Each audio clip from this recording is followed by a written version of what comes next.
할렐루야. 감사합니다. 제가 오늘 아침에 예배를 드리러 아침에 가는데 눈이 왔었잖아요. 눈이 오고 제가 눈이 없는 곳으로 이제 피해 걸어왔습니다. 근데 눈이 없어서 정상적인 길인 줄 알았는데 약간 얼은 그 땅이 있잖아요. 잘못 밟아가지고 과당 넘어졌습니다. 예배 드리기 전에. 이제 제가 왜 이 말을 하냐면은 야곱이 아파가지고 형을 만날 때 한 것처럼 불쌍히 여겨 달라는 말로 받으시면 감사하겠습니다. 제가 아픈 가운데서도 지금 너무 행복합니다. 뭐라고 하죠? 사람이 너무 행복하면은 미친다고 해야 될까요? 제가 약간 그런 상태입니다. 예배 드리기 전부터 오늘 이제 예배를 드리러 오는 이제 소식을 듣게 됐는데 1년 동안 전도를 했어요. 1년 동안 열심히 그 아이들을 섬기고 이제 했습니다. 근데 한 번은 안 오는 거예요. 1년 동안. 그런데 오늘 드디어 열매를 맺었습니다. 할렐루야. 오늘 그 사진 좀 잠깐 볼 수 있을까요? 저희가 이제 이거는 여름에 이제 저희가 잠깐 이제 형도들이랑 여름 제가 보냈던 거예요. 계속 넘겨주세요. 그냥 예배 끝나고 이렇게 마당에 모여서 하고 이렇게 예배 끝나고 이렇게 식사 교제도 나누고요. 또 아이들이 청소를 하고 있습니다. 저기 누구냐면 지명이에요. 저희 아들인데 지금 뭣도 모르면서 저기 청소 형들 따라한다고 열심히 어제 청소를 했습니다. 그리고 한 명 아이는 저기 기도하고 있어요. 이 목사님 미래가 아주 촉망되는 아이입니다. 그리고 다음 넘겨주시고 또 청소하고 오늘 이렇게 예배를 드렸습니다. 예배를 드리고 끝나고 이렇게 단체 사진을 이렇게 찍게 되었는데 아까 우리 성도 한 분이 얘기했더니 많이 늘었네. 저희 이제 4주년이 되었는데 겉으로 보기에는 이제 많은 성도들이 없고 다들 이제 걱정을 하시죠. 어떻게 교회 재정은 어떠냐 부터 해서 예배 드리는데 힘들지 않냐 이렇게 하시는데 너무 행복합니다. 할렐루야. 우리 미아교회 탁규로 목사님뿐 아니라 우리 성도님들이 항상 기도해 주셔가지고 저희 교회가 항상 지금 버티고 있고 그래서 버티고 있고 부흥할 것입니다. 할렐루야. 오늘 주의 말씀을 사모하여 우리 모인 성도님들에게 하나님의 은혜가 넘쳐나길 축복합니다. 아까도 말했듯이 오늘 국가대표교회 4주년 감사 예배를 드리고 이제 미아교회 세대 통합 예배 이렇게 초대해 주셔서 오게 되었습니다. 제가 요즘 자주 보는 이라고 해야 될까요? 보는 TV 프로그램이 하나 있는데 목사가 무슨 그런 거 보는 게 자랑이냐라고 하실지 모르겠지만 유튜브나 TV도 건전하게 보면 다양한 곳에서 하나님이 주시는 영감을 얻기도 합니다. 제가 재미있게 보고 있는 프로그램 중 하나가 냉장고를 부탁해라는 프로그램입니다. 아시나요? 뭐 우리 집 냉장고도 비어 있는데 뭐 남의 집 냉장고를 신경 쓰냐 할 수 있는데 우리 아이들은 아시죠? 애들도 몰라요? 제가 잘못 찾아왔나 봅니다. 세대 통합이라고 해서 이제 했는데 모르는군요. 그럼 제가 짧게 이야기를 해드리겠습니다. 아는 분도 있고 모르는 분도 있으니 간략하게 설명하면 여러 명의 요리사가 있고 손님이 매번 다르게 이제 초대가 되는데 그 손님이 이제 올 때 자기가 진짜 사용하는 냉장고 안에 있는 음식들과 함께 같이 오는 것입니다. 그리고 그 요리 주제가 주어지면 두 요리사가 나와서 그 안에 있는 재료를 가지고 15분 동안 요리를 만들어 평가를 받는 것입니다. 한정된 재료로 15분 동안 완성된 요리를 한다는 것은 생각보다 쉽지 않아 매번 새로운 재미를 줍니다. 그렇다면 여기서 요리의 승패에 가장 중요한 것은 무엇일까요? 요리를 만들어 승리하려면 어떤 게 가장 중요할까요? 좋은 재료? 요리사의 솜씨? 아니면 번쩍이는 아이디어? 이런 것도 중요할 것입니다. 근데 제가 볼 때 여기서 가장 중요한 것은 음식을 먹는 사람의 취향입니다. 아무리 맛있는 떡볶이도 매운 것을 못 먹는 사람이라면 좋은 점수를 받지 못할 거예요. 아무리 맛있는 스테이크를 만들어도 그 전날 치과를 다녀온 사람이라면 필요하지 않을 것입니다. 이 프로그램의 핵심은 손님을 지금 얼마나 만족시키는가에 달려 있습니다. 얼마나 대단한 요리가 아니라 손님이 원하는 요리에 초점이 달려 있습니다. 그런데 이것을 반대로 생각하면 먹는 사람의 상태가 준비한 음식을 온전히 맛보게 하고 받아들이기 위해 중요하다는 것입니다. 우리는 하나님의 말씀을 영의 양식이라 표현합니다. 마태복음 4장 4절에 예수께서 대답하여 이르시되 기록되었으되 사람이 떡으로만 살 것이 아니요 하나님의 입으로부터 나오는 모든 말씀으로 살 것이라 하였느니라 하시니 아멘. 여러분들은 하나님의 말씀이라는 최고의 재료와 정성을 다해 말씀을 선포하는 목사를 통해 영의 양식을 드실 준비가 되어 있으십니까? 냉장고를 부탁해서 나오는 모든 손님들의 공통적인 찬사가 하나 있습니다.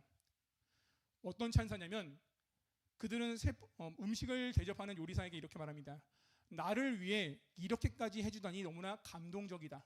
그 누구도 나를 위해 이렇게까지 요리를 해주거나 이 볼품없는 재료지만 너무나 맛있는 요리를 대접하는 게 나를 위해 이렇게까지 해주다니 너무 감동이다라고 말해요. 방송용 멘트 같아 보이지만 그 말이 저는 너무나 멋있습니다.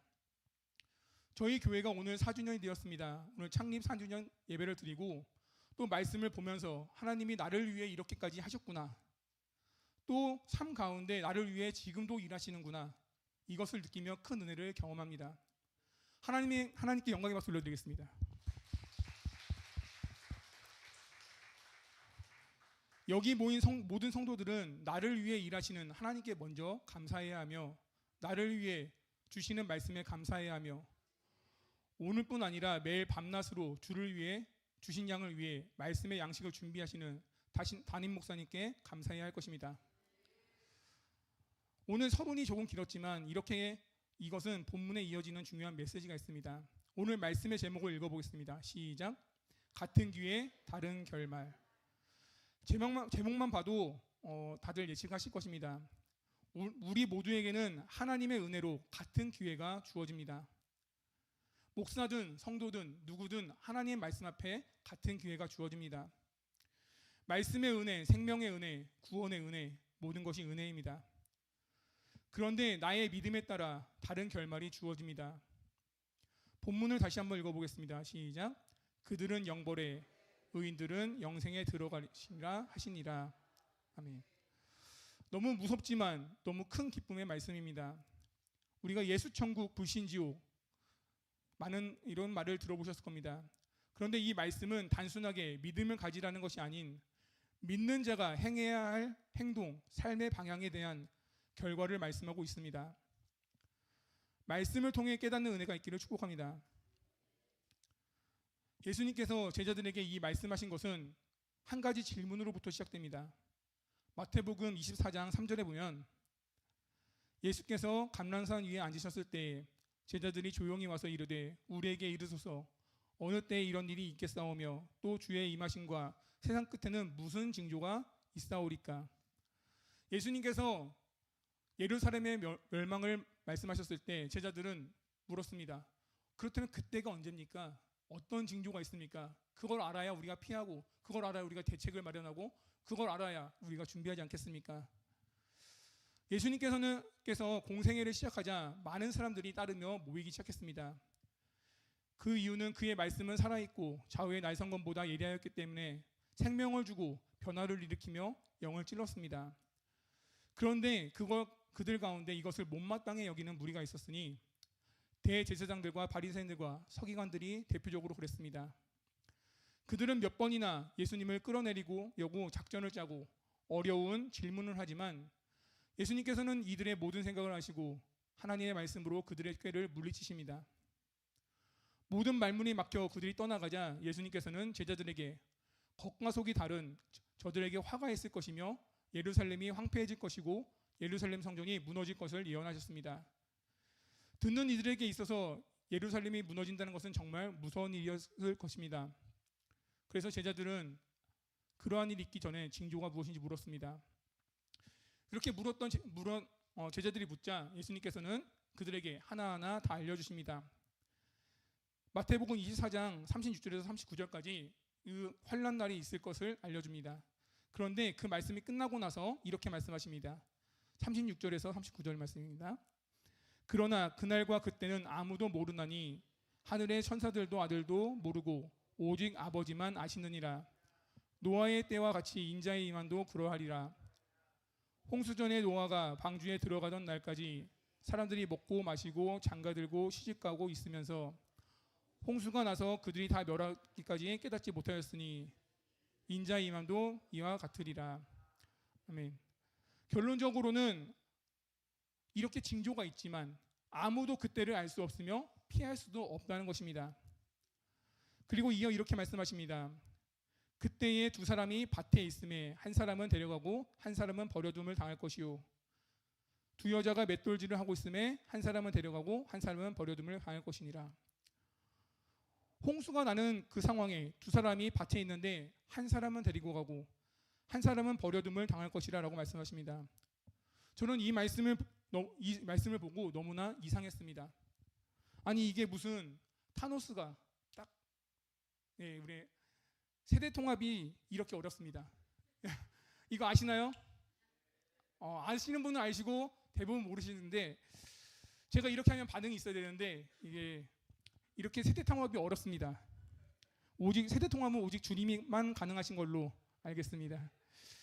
이게 영화에서 한 장면인데 이 악당이 이렇게 손가락을 딱 핑거 스냅을 하면은 세상의 절반이 사라지는 그런 내용입니다.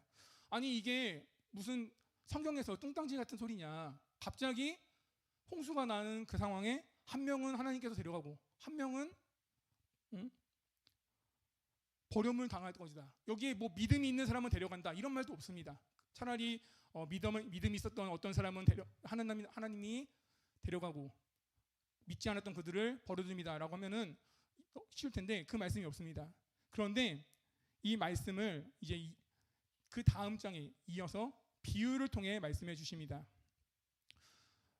25장에 보면 첫 번째 열처녀의 비유와 둘째 달란트 비유, 셋째 양과 염소의 비유가 있습니다. 우리가 잘 아는 말씀일 겁니다.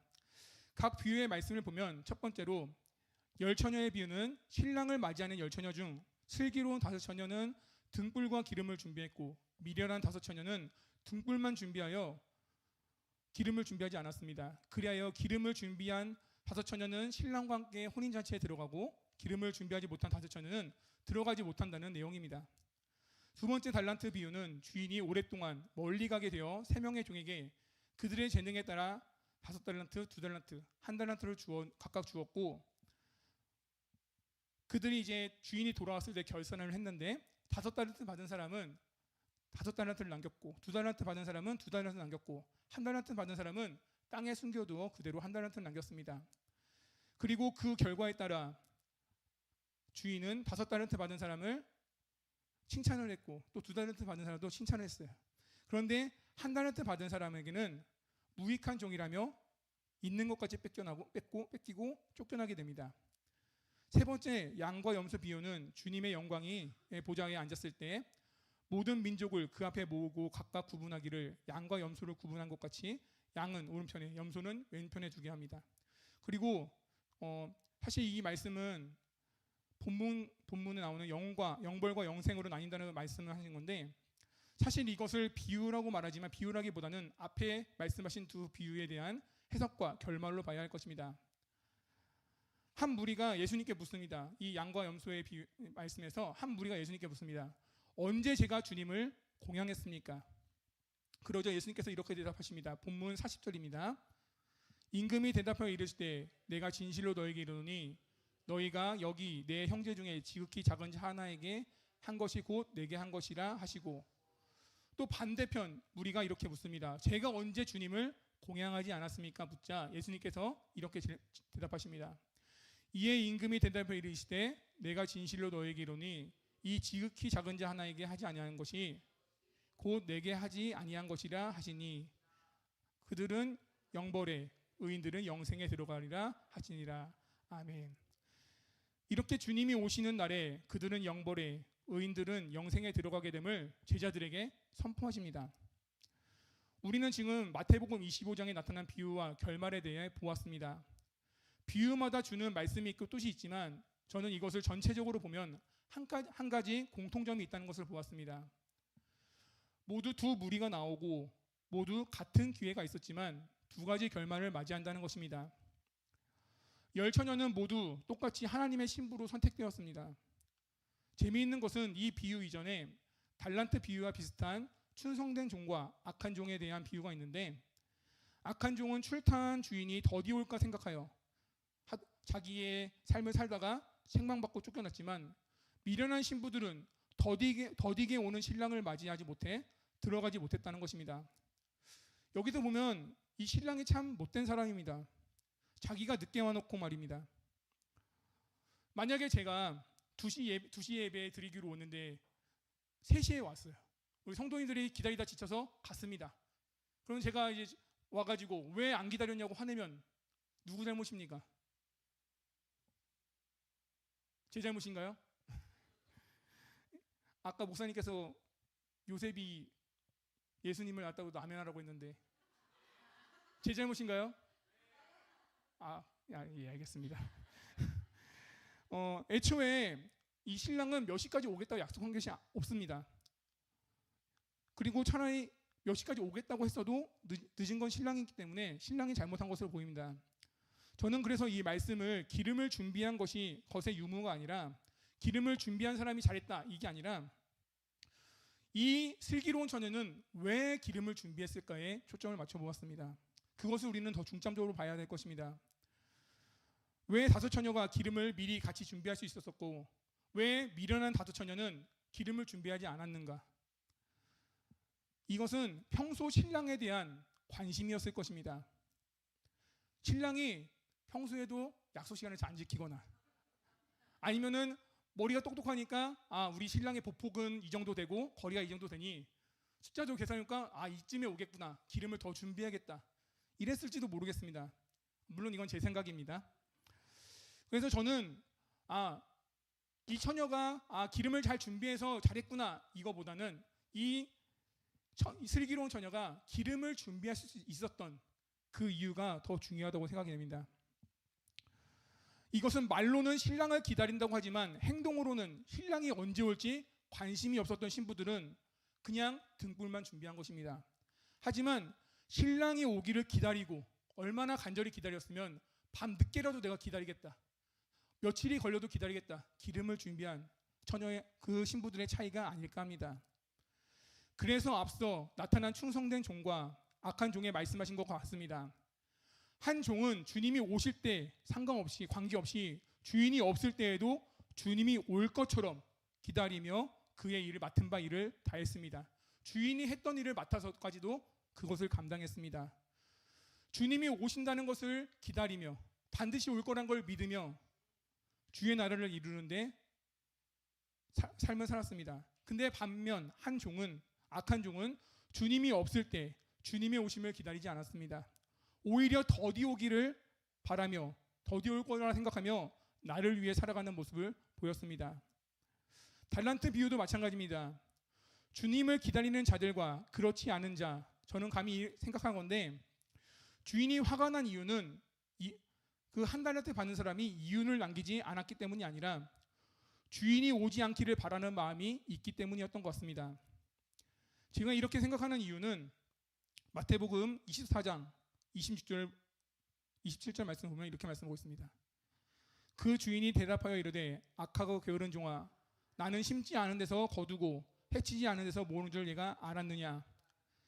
그러면 얘가 마땅히 내 돈을 취하는 자들에게 맡겼다가 내가 돌아와서 내 원금과 이자를 받게 하였을 것이니라 하고, 만약에 그 종이 변명한 것처럼 저는 주인님이 두렵고 없는 데서 거두고 이런 사람인 줄 알았습니다라고 그렇게 생각했다면 이 주인의 말처럼 그러면 차라리 네가 이 돈이 필요한 사람에게 빌려주어 이자라도 남겼으면 무조건 돈이 남는 거 아니냐라고 묻습니다. 왜 그 돈을 은행에 맡기거나 필요한 자들에게 빌려주어 이윤을 남기지 않았냐고 묻습니다. 이것을 볼 때 우리는 달란트 받은 자들이 장사라고 표현하기 하지만 이들은 5달란트 받는 사람이나 2달란트 받은 사람은 모험을 한 게 아닙니다. 이걸 잘못 생각하면 장사를 해서 성공했을 수도 있고 실패했을 수도 있다고 생각하지만 이미 이 부자는 많은 부를 누리고, 우리도 알잖아요. 부자가 더 많은 돈을 벌 수 있는 기회가 있습니다. 그런 구조가 되어 있어요. 그런 것처럼 이 부자도 멀리 떠났지만 이들이 도박이나 뭐 이렇게 해서 장사를 성공하고 실패하고가 아니라 무조건 남길 수 있었던 구조라고 보여집니다. 왜냐하면 이 한 달란트 받은 사람도 그냥 빌려주기만 해도 이윤이 남는 구조였기 때문입니다. 그런데 그럼에도 불구하고 이 한 달란트 받은 사람은 그걸 몰라서 안 했을까요? 왜 땅에 숨겼을까요? 우리는 이것을 보아야 합니다.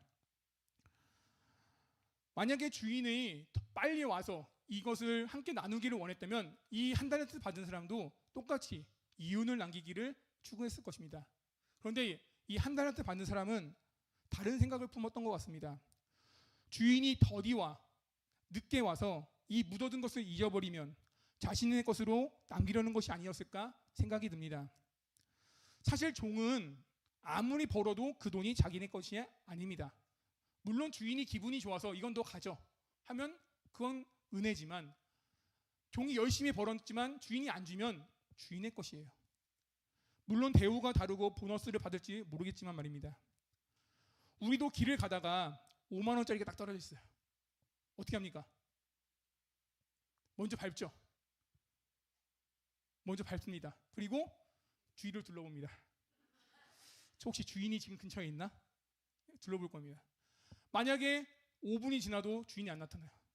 10분이 지나도 주인이 안 나타납니다. 어떻게 합니까? 슬금에 줍습니다. 이게 우리 인생이라는 거예요. 이 종도 그러지 않았을까, 그런 마음이 있지 않았을까 생각합니다. 왜냐하면 아까도 말했듯이 맡기기만 해도 주인을 기쁘시게 할 수 있었어요. 자기에게 주어진 것만 그냥 맡기기만 해도 주인을 기쁘시게 할 수 있었단 말이에요. 근데 왜 땅에 숨겼을까? 이 사람이 말했던 주인이 두려워서 그거는 변명이 안 된다는 거예요. 그래서 저는 생각하기를 우리도 땅에 숨겨놨다가 깜빡하고 잊을 때가 있잖아요. 그렇죠? 안 잊으시대요? 돈은 안 잊어버리잖아요. 땅에 숨겨놨다가 이것이 잊혀질 때쯤 자기의 소유로 가지려고 주인이 오는 것을 기뻐하지 않았던 그런 마음이 아니었을까 생각이 듭니다. 이런 관점으로 또 마태복음 25장 40절과 45절 말씀을 보면 이렇게 말씀하고 있습니다. 임금이 대답하여 이르시되 내가 진실로 너희에게 이르노니 너희가 여기 내 형제 중에 지극히 작은 자 하나에게 한 것이 곧 내게 한 것이니라 하시고, 이에 임금이 대답하여 이르시되 내가 진실로 너희에게 이르노니 이 지극히 작은 자 하나에게 하지 아니한 것이 곧 내게 하지 아니한 것이라 하시니라. 이것을 같은 맥락에서 보면 왜 한 무리는, 이 사람들은 지극히 작은 자에게 잘했을까요? 왜 반대 사람은 지극히 작은 자에게 관심이 없었을까요? 돈이 많아서? 이 사람들은 돈이 많아가지고, 아니면 성격이 좋아서? 아니면 이 사람은 교회를 다니고 이 사람은 교회를 안 다녀서? 어떤 이유였을까요? 같은 맥락에서 보면 주님을 기다리는 자는 작은 자에게도 주님 대하듯이 하게 되어 있습니다. 반대로 주님을 기다리지 않고 말로만 주님을 외치는 자는 지극히 작은 자에게 주님 대하듯이 할 수 없었던 거예요. 오히려 주님을 기다리지 않고 더디 오기를 바라는 자들이 지극히 작은 자에게 마땅히 할 것이 없었을 것입니다. 마지막 때에 관하여 제자들은 어떤 징조가 있냐고 예수님께 물었고, 예수님께서는 그때는 아무도 모르지만 어떻게 준비해야 하는지 비유를 통해 하나님의 말씀을 사모하고 주님이 반드시 오실 것을, 그리고 주의 오심을 기다리는 자들이 구원받음을 나타내셨습니다. 이러한 믿음으로 다시 24장 40절부터 42절 말씀을 보겠습니다. 24장 40절에서 42절 시작. 그때 두 사람이 밭을 있음에 한 사람은 데려가고 한 사람은 버려둠을 당할 것이요, 두 여자가 맷돌질을 하고 있음에 한 사람은 데려가고 한 사람은 버려둠을 당할 것이니라. 그러므로 깨어있으라. 어느 날에 너희 주가 임할지는 너희가 알지 못함이라. 아멘. 그러므로 이들의 차이는 주의 나라를 기다리는 자와 아닌 자가 될 것입니다. 깨어있으라는 것은 주님의 오심을 기다리라는 것입니다. 우리는 지금 모두 같은 기회에 있습니다. 주의 오심을 기다리는 자가 되기를 축복합니다. 마태복음 7장 16절에서 21절 말씀 보면은 그들의 열매로 그들을 알지니 가시나무에서 포도를 또는 엉겅퀴에서 무화과를 따겠느냐. 이와 같이 좋은 나무마다 아름다운 열매를 맺고 못된 나무가 나쁜 열매를 맺나니 좋은 나무가 나쁜 열매를 맺을 수 없고 못된 나무가 아름다운 열매를 맺을 수 없느니라. 아름다운 열매를 맺지 아니하는 나무마다 찍혀 불에 던져지니라. 이러므로 그들의 열매로 그들을 알리라. 나더러 주여 주여 하는 자마다 다 천국에 들어갈 것이 아니요 다만 하늘에 계신 내 아버지의 뜻대로 행하는 자야 들어가리라. 아멘. 하나님의 말씀을 따른다는 것, 아버지의 뜻대로 행한다는 것, 그것은 주의 오심을 기다리는 것입니다. 주의 오심을 기다린다는 것은 땅의 것을 심기보다 하나님 나라에 심는 것, 하나님 나라에 심는다는 것은 영혼을 사랑하는 것입니다. 좋은 나무가 나쁜 열매를 맺을 수 없듯이, 나쁜 나무가 좋은 열매를 맺을 수 없듯이, 주님을 믿는다면, 우리가 예수님을 믿는다면 주님의 오심을 기다려야 할 것입니다. 내가 주님을 믿는다고 하면서 주의 오심을 기다리지 않는다는 것은 맞지 않습니다. 아직도 주의 오심을 기다린다고 말하면서 나를 위해 살고 있다면, 아직도 땅에 심는 것이 먼저라면 우리는 이 기회를 놓치고 있는 것입니다. 주님은 반드시 오십니다. 이것이 우리의 가장 큰 기쁨이며 소망이며 생명일 것입니다. 주님을 기다리는 자는 기름을 준비하며 주님을 기다리는 자가 달란트를 남길 것입니다. 주님을 기다리는 자가 지극히 작은 자를 섬기게 될 것입니다. 주의 오심을 진심으로 기다리는 성도가 되기를 축복합니다. 이 기회를 잡은 자는 잡은 자는 영생이고 놓치는 자는 영벌의 결말을 맞게 될 것입니다. 그러나 이것이 시한부 종말론처럼 모든 것을 버리고 주님의 오심을 바라라는 것이 절대 아닙니다. 마태복음 24장 40절과 41절에 보면 이렇게 말씀하고 있습니다. 그때에 두 사람이 밭에 있음에 한 사람은 데려가고 한 사람은 버려둠을 당할 것이요 두 여자가 맷돌질을 하고 있으면 한 사람은 데려가고 한 사람은 버려둠을 당할 것이라. 이처럼 똑같이 주님을 기다리지 않는 사람도, 주님을 기다렸던 사람도 똑같이 밭을 메고 있었습니다. 맷돌질을 하고 있었습니다. 우리 삶에서 우리는 주님을 기다려야 합니다. 가정에서, 삶의 터전에서 우리는 그곳에서 주님을 항상 기다려야 할 것입니다. 우리도 성경의 가르침대로 주님이 오셔서 함께할 하나님의 나라를 꿈꾸며 만들어가야 하는 것입니다. 신부는 기름을 준비하여 신랑과 함께하는 것을 꿈꿨고, 종들은 달란트를 남겨 더욱 주인과 함께하기 원했으며, 상속받은 자들은 지극히 작은 자를 대할 때에도 주님을 대하는 것 같이 행동했습니다. 이와 같이 말만이 아니라 삶으로 주의 오심을 갈망하기 바랍니다. 지금이 기회입니다. 우리는 지금 모두 같은 기회를 받았습니다. 서론에 냉장고를 부탁해 해서 요리의 승패를 정하는 가장 중요한 것은 냉장고의 주인이 원하는 것을 요리하는 것이라고 했습니다. 주님은 아십니다. 내가 겉으로는 주님을 부르짖으며 주여 주여 외치는 자만 되는지, 정말 주의 오심을 갈망하며 주님을 부르짖는지 주님은 아십니다. 다시 한번 묻겠습니다. 주의 오심을 갈망하십니까? 그러면 더욱더 깨어 공부에 열심을 다하고, 돈 버는 거에 열심을 다하라면 좀 이상하지만, 맡은 바 자리에서 충성을 다하시고, 그런데 그 모든 것에 주님을 기다리시는, 주님의 오심을 기다리는 우리의 믿음이 있기를 축복합니다. 지금 성탄, 우리 12월 25일 성탄절, 또 아까 우리 그 게시물을 봤는데 이제 지금 믿음으로 또 기도로 준비하고 계실 줄 믿습니다. 그런데 이 성탄이 많이 지금 축소되고, 세상적으로도 그렇지만 교회 내에서도 많이 축소되는 것 같습니다. 근데 행사나 그런 것은 줄어들지 몰라도 우리의 마음이, 우리의 믿음이 더욱더 뜨거워지길 바랍니다. 다시 오실 예수님을 기다리며 그 기다림이 아직 없다면, 뜨겁지 않다면 오늘 지금이 기회입니다. 다시 한번 깨어 기도하시고, 그들은 영벌에 갔지만 여기 모인 우리 미아교회 모든 성도들은 영생을 누리는 우리 성도인 되기를 주님의 축복합니다. 기도하겠습니다.